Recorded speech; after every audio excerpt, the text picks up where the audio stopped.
Selalu ada hikmah. Balik lagi dengan guru kita Ustadz Sulaiman dengan pendirian rumah tahfiz apungnya nih. Ini inspiratif banget, kita akan lanjut tanya-tanya lagi ya. Ustadz, gurunya gimana Ustadz dengan gaji di bawah UMR? Mereka perlu dimotivasi kah atau jadinya silih berganti? Ya mumpung lagi kosong nggak ada kerjaan, ngajar dulu di sini. Tahu-tahu dapat kerjaan gaji lebih gede, akhirnya pindah lagi kerjaan yang lain. Gimana Ustadz kondisinya? Kita akan menanamkan ke tim guru-guru ini, kita ini pejuang. Ya, sebagai nabi dulu lebih berat tantangannya. Betul, berdakwah. Para sahabat, para tabiin, para ulama dulu lebih berat tantangannya, bahkan tidak punya apa-apa. Kita alhamdulillah makan aja dengan garam itu masih jauh standar kita dengan para pejuang yang dahulu. Nah, ini yang kita tanamkan, kita ini berjuang, dan insya Allah suatu saat nanti pasti akan ada masa yang indah itu. Betul, Masya Allah. Ya, dunia sebentar. Ya, dunia sebentar. Sebentar. Tapi tempat yang sebentar ini menentukan nanti kita di sana nikmatnya abadi atau siksanya abadi. Bismillah. Ya, alhamdulillah. Selanjutnya saya penasaran, Ustadz. Kalau misalkan Ustadz kan awalnya ke sini untuk khidmat ya, pengabdian dari yang tadi menuntut ilmu di Surabaya. Terus nanti kalau masa khidmatnya udah selesai, apa bakal tetap di sini, nggak mau balik lagi? Kalau dari penugasan dari kampus kan 5 tahun. 5 tahun, ya, udah lewat. Ya, udah lewat. Nah, tapi alhamdulillah saya masih siap tetap di bertahan sini. Ustadz punya rencana nggak cita-cita ke depannya gimana? Atau bahkan siapa tahu kan ada yang pengen, wah ini di tanah orang, sedangkan saya juga pengen di kampung halaman sendiri, misalkan. Dimanapun tempat saya tinggal, saya bisa berdakwah di tempat itu. Mau takdirnya di Jakarta sampai akhir hayat ataupun nanti kembali ke kampung halaman, yang penting kita itu ditanamkan dari ustadz-ustadz kami ya harus berdakwah. Dakwah adalah jalan utama. Dakwah tujuan utama.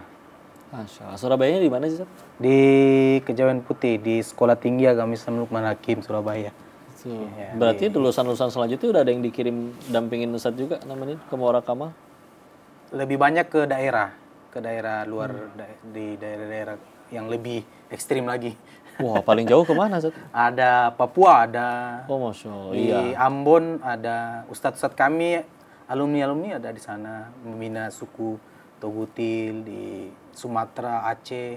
Jadi di kampus ini mereka menyebarkan tiap tahun alumninya. Ke seluruh Indonesia. Ke seluruh, dibagi-bagi ke seluruh daerah. Wah, itu Masya Allah perjuangannya. Ya, karena kita punya pondok banyak di seluruh Indonesia sudah ada. Masya Allah, alhamdulillah. Terus santri juga gimana dimotivasinya untuk tetap pengen ngaji? Pernah nggak saat sepi, nggak ada yang mau pada ngaji, nggak pada datang? Atau dulu untuk supaya orang jadi mau itu gimana? Kan mungkin nggak tiba-tiba langsung rame. Kalau awal-awal dia memang sepi, 10 santri. Nah, tapi sekarang ini alhamdulillah lebih semangat santri.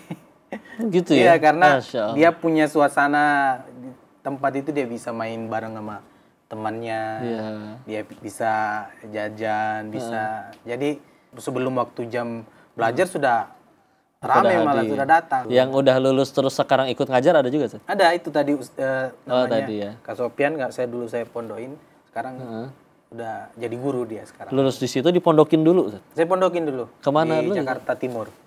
Udah lulus lagi juga? Ya, alhamdulillah kembali dia. Masya Allah, Masya Allah. Alhamdulillah. Udah ada berapa tuh yang kayak gitu, Seth? Ada 2, sebenarnya banyak yang saya pondokin dulu, cuma ada yang kerja juga, Kalau yang saat ini ada 2 santri sekarang udah jadi guru. Ya, kemanapun setidaknya jadi punya bekal ya, meskipun nanti akhirnya kerja atau gimana juga, Masya Allah. Terakhir, Ustaz, harapan ke depan untuk rumah tahfiz apungnya, atau juga bahkan harapan kepada masyarakat nih untuk pada mau ngaji, karena kondisinya seperti itu pun tetap pada rajin ngaji, Masya Allah. Harapan rumah tahfiz ya semoga kedepannya bisa jadi lebih besar, bisa jadi pesantren. Mereka benar-benar bisa fokus menghafal Al-Quran, belajar agama, sehingga nanti bisa berdakwah juga di kampung mereka sendiri ataupun di tempat mana, yang penting berdakwah. Nah, itu harapannya, semoga rumah tahfiz apung ini terus berkembang dan bisa memberikan manfaat yang banyak kepada masyarakat sekitar, sehingga terasa bahwa kehadiran Rumah Tahfiz Apung ini benar-benar memiliki dampak dan manfaat untuk santri dan masyarakat. La haula wala quwwata illa billah. Amin ya rabbal alamin. Insyaallah. Terima kasih Ustaz ilmunya, nasihatnya, dan alhamdulillah kalau ngobrol sama orang Quran itu pemirsa memang kerasa tenang gitu ya. Masya Allah. Hatinya dibikin tenang, oleh Allah dicabut keinginan-keinginan yang nggak penting, bisa tenang dengan hal yang sederhana. Karena ya begitulah, hati itu sempit. Terus kadang kita suka taruh segala macam ada di situ, hartaku, jabatanku, dan lain-lain. Sedangkan sempit segitu-gitunya. Mendingan lepasin semuanya, lalu tinggal satu saja yang di hati, sang pemilik segala-galanya. Maka pasti jadi jauh lebih lapang. Syukran jazakallah khair ilmunya Ustaz. Mohon doakan saya juga. Terima kasih inspirasinya hari ini. Dan pemirsa, kita akan mengambil hikmah sebanyak-banyaknya lagi dengan narasumber selanjutnya di episode selanjutnya. Untuk itu jangan kemana-mana, tetap saksikan Sah Selalu Ada Hikmah.